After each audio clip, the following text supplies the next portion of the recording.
जब मुसीबतों की बारिश होती है, मैं बारिश नहीं रोकता, मैं छाता बन जाता हूँ।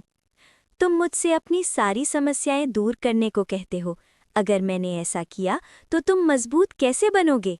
मैंने वृंदावन में बारिश नहीं रोकी, मैंने अपने लोगों को इसके नीचे सुरक्षित रखने के लिए गोवर्धन पर्वत उठाया।